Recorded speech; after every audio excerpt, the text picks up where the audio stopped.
Sabay-sabay natin alamin ang mga kaganapan na nangyayari sa ating bansa.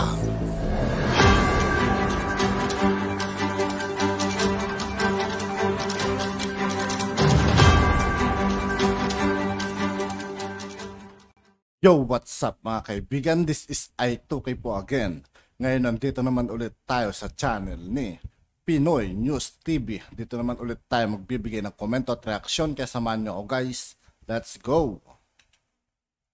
Usapan din po natin, ito po, ano po ba talaga ang posisyon ng pamahalaan? Gulong-gulo na lang ang lahat. Alam nyo, napakasimple lang, sasabihin lang. Hindi namin papapasukin ang ICC o papapasukin na namin ang ICC. Pero wala eh, gulong-gulo talaga ang mundo eh, no?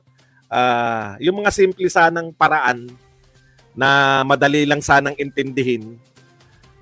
Di po ba? Sabihin lang sana, oh. Hindi namin papapasukin ng ICC dahil walang jurisdiction. Kita nyo po mga pronouncement. Tapos, bakit po nauuwi sa papapasukin ba o hindi ang ICC? Bakit hindi po natin itanong sa taong bayan, hindi po yung pagpapapasok sa ICC, kung mali po ba ang war on drugs? Kasi parang yung pinag-uusapan natin, papapasukin ba o hindi? Lilitisin ba ng ICC o hindi? Parang mali kagad yung war on drugs eh. Ang question po na dapat tinatanong natin sa mga mamamayan na, makialam na tayong mga mamamayan, sa tingin nyo ba dapat hindi nag-conduct ng war on drugs? Sa tingin nyo ba mali ang pagkukonduct ng war on drugs? No? Hindi ko maintindihan kung bakit nauwi tayo, kung dapat bang litisin, ay kung dapat bang papasukin. Parang pag pinag-uusapan natin ng ICC, parang may kasalanan agad si Pangulong Duterte. Ang question natin, tama ba o mali na magkaroon ng war on drugs? Masasabi ni Jody? Well, tingin ko yan ay kontra Duterte pa rin. At kontra BP Sara pa rin yan dahil ang nababalita ay kasama na rin daw doon sa mga imbestiga ng ICC ang BP Sara. So kung talagang susunod sila kay Presidente, sige, Mr. President, din namin i-impeach, papasukin nilang ICC nang magkaroon ng warrant of arrest, yung mag-ama at mawala na sa politikang Pilipinas. Parang may pivot. Well, yan po talaga ang mas malawakang larawan kung anong nangyayari para po talagang nagdeklara ng gera itong si Speaker laban sa mga Duterte. Sa akin naman, wala namang masamang tinapay na ipinakita ang mga Duterte sa kanya until siya ang gumalaw na tinanggal si PGMA bilang isang senior speaker, no? At sa akin naman, hindi naman niya maaalis yun dahil nung kampanya, alam naman niya na dalawa sila ni PGMA ang palaging kasama ni BP Sara bilang chairman ng Lakas, no? Si Speaker nagpapakilala kay BP Sara at si PGMA palagi namin kasama kahit saan man kami mga kampanya, no? Napakahirap gawin yun, dahil ako nga, mas bata ako sa kanila. Pagod na pagod ako talaga doon sa kampanya. Mantakin mo sa edad ni PGMA, kasama pa siya kahit saan. So ngayon, ang nakapagtataka is ito nga po, no? Ito yung dahilan kaya ang aking tingin, baka mamaya hindi rin masunod ang PBBM. Kasi nagsalita na talaga si PBBM. Ewan ko kung makikita nyo yung footage na yan. Kung meron tayong footage, tanungin natin dito sa ating mga kasama rito sa SMNI. Sinabi po yan ni PBBM nang ibinasura ng Appeals Chamber yung hinain ng Solgen na dapat hindi nga magtuloy ang investigasyon ng ICC at nabasura po yan. Alam nyo doon sa decision na yon, talaga binatikos ng Appellate Chamber ang OSG kasi mali-mali ang mga pinagagawa. Kaya kung ako'y umiinit pong ulo ko dyan, talaga naman po may dahilan. Nakita po talaga doon. Nako, sa mga susunod na araw, papakita ko sa inyo kung anong sabi ng Appellate Chamber na puro kapalpakan ng OSG na ginawa ron. Kasi alam nyo, to begin with, hindi nila kinwestiyon talaga yung jurisdiction. Yung pinaka-fundamental question is, dahil nagbitiw na ang Pilipinas sa ICC, pwede pa bang magtuloy? Abay, hindi sinagot. At ang sabi lang nila, gumagana hukuman na sa Pilipinas. Pero dalawa po yan eh. Dapat pumayag ang Pilipinas, nagbigay ng kanyang consent, at bukas at gumagana mga hukuman. Abay, hindi pala nila sinagot at hindi nila inargue na nung naging epektibo ang pagbitiw natin sa ICC, wala nang karapatan magsimula ng preliminary investigation ng piskal ng ICC. Ang sinimulan niya, preliminary examination, pero hindi po yan kabahagi ng hukuman. Bakit ko nasabi yan? Kasi nga po, nung binuo yung ICC, Tumututol ang mga Amerikano, napakamakapangyarihan ng prosecutor. Pwede niyang idemanda mga nakaupong presidente. So anong pananagutan niya? Sa Amerika, halal po ng taong bayan ng prosecutor. So gumawa sila ng isang innovation, bago, para lang mapagbigyan ng mga Amerikano. Gumawa sila ng pre-trial chamber na magbibigay ng confirmation sa lahat ng gagawin ng prosecutor. At ang sabi ng 2 dissenting judges doon sa Appellate Tribunal, yung jurisdiction ng hukuman ay natitrigger kapag humingi na ng formal na abiso ang prosecutor sa pre-trial chamber na magsimula na ng preliminary investigation.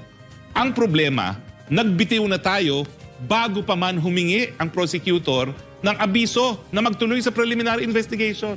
So talagang wala na pong jurisdiction, pero ang sabi po ng parehong pre-trial chamber at ng appellate chamber doon sa hinain ng OSG, hindi nyo sinabi alam mo talaga, ako naman kasi nasyak Kasi talagang palay-panay ang pulong namin dyan.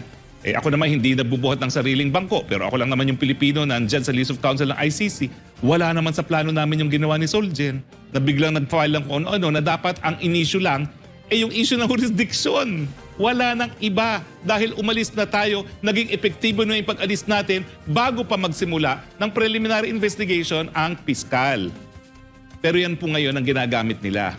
Kasi, ito pong nakakatakot nabasura yung apela ng Pilipinas, ng Solgen, at the same time nakasaad sa Rome Statute, isang beses mo lang po pwede gamitin yung lack of jurisdiction. So ang issue, kaya pa bang gamitin muli ang lack of jurisdiction? Well, ako naman po, hindi ako natatakot dyan. Dahil nung nagsampa naman ng Solgen, wala naman siyang kliyente Ang International Criminal Court, taong linilitis, hindi estado. Pag meron nang nasampahan ng mga akusado dyan, may karapatan sila ngayon pumunta sa pre-trial chamber at questionin ang jurisdiction. Ako, hindi ako lalabas bilang tinalaga ng abogado ni Presidente sa ICC. Hindi ako lalabas sa issue ng jurisdiction dahil malinaw po yan. Bumitiw na tayo bago nagsimula ng preliminary investigation ang prosecutor. Ang sinimulan lang nila habang tayo po ay miyembro pa ng ICC, preliminary examination, baliwala po yun. Kasi yun, hindi pa talaga kabahagi ng proseso sa ICC. Ulitin ko po, dahil nga sa objection ng Amerika, nagkaroon sila ng pre-trial chamber confirmation. So yung jurisdiction talaga ng hukuman nagsimula lamang, yung trigger, dalawa po kasi yan jurisdiction para litisin ng krimen at saka yung trigger kung anong tatanggapin ng hukuman. Dapat yon miyembro pa ang Pilipinas at yung mga panahon na yon, hindi rin po miyembro. So lang po, no? Yung pagpapapasok ng ICC, given na kagad na may kasalanan si Duterte kaya tayo papapasok, ang tanong, masama po ba ang war on drugs? Tapatin na natin mga kapatid, wag na tayo magbulahan. May mga namatay po sa war on drugs, tama po. Mga namatay mga kaibigan, lalo na yung mga pusher. Kasalanan din nila mga kaibigan, yung tutusin. Siguro ang kinakakuha lang nila rito mga kaibigan, yung mga walang kasalanan. Kasi may mga police atat na ganun mga kaibigan na kahit basta may report lang sila. Kasi parang ranggo ganun. Dapat yun din sana tanggalin nila mga kaibigan. Pero kung tutusin mga kaibigan yung war and drugs na yan, napakalaking tulong yan mga kaibigan. Ang laking tulong yan na nagawa dito sa Pilipinas. Ang tanong, masama po ba ang war on drugs? Hindi. Yung po bang ginagawa ng mga sundalo laban po sa mga NPA? Masama rin po ba? May mga namatay po bang NPA? Meron po. Masama po ba yung ginagawa ng sundalo? Dahil may napapatay na NPA? Talaga po ba kayong mamamayang Pilipino? Tayo pong mga Pilipino. Talaga po bang natakot tayo na nag-war on drugs? Talagang wala natuwa sa atin? Talaga bang ang war on drugs sa atin ay sinumpa ng mga Pilipino? Talaga bang ang war on drugs talagang isinumpa natin? Nagkagulo ba ang Pilipinas dahil sa war on drugs o kabaliktaran? Hindi ba nagkaroon tayo ng kapayapaan dahil sa war on drugs? Hindi ba nung naglunsad ng war on drugs, natuwa ang mga Pilipino na wala yung mga adiksyonist, natakot? Bakit po pinasasama ninyo ang war on drugs? Kailan po naging masama ang war on drugs? Ibalik po natin yung usapan dito. Hindi po masama ang war on drugs. Ito po ang nagpatahimik sa Pilipinas. Ibalik po natin. Totoo po ba? Nabuhat nung nag-war on drugs, nagdago na tayong lahat mga Pilipino? O nabawasan ng krimen? Tumahimik ang Pilipinas? Pwede na ulit tayo maglakad ng gabi? Bakit po Yung magagandang proyekto ni Tatay Digong, sinisiraan nyo lahat ngayon. Ang naninira po kay Tatay Digong, yung mga pinalitan niya sa tungkulin, yung mga dilawan at mga kakamping. Di ba? Yan po ang naninira kay Tatay Digong ngayon. At saka yung mga tao ngayon sa pamahalaan. Bakit? Simple lang. Kung wala kayong magagawang proyekto katulad ni Tatay Digong, ang tanging gawin nyo, o yan, magsalita kayo lahat ng mga vlogger. Sige, siraan nyo. Siraan nyo lahat. Pasasamain nyo na lang si Tatay Digong kasi hindi nyo kayang ituloy yung kanyang mga ginawa. Pasamain na lang natin. Katulad ng pagpapasama ng mga dilawan sa tatay ni Pangulong Marcos. Pinasama yung martial law hanggang sa sumama na. Sino po yung mga galit na galit sa martial law? Yung mga hindi po umabot sa martial law. Ang problema, umabot tayo lahat sa war on drugs Naranasan natin lahat yung war on drugs. At natuwa tayo. Doon ako nasasaktan Bawal po palang magkaroon ng matinong pangulo. Bawal po palang magkaroon ng pangulo na hindi nagnakaw sa kanyang tungkulin.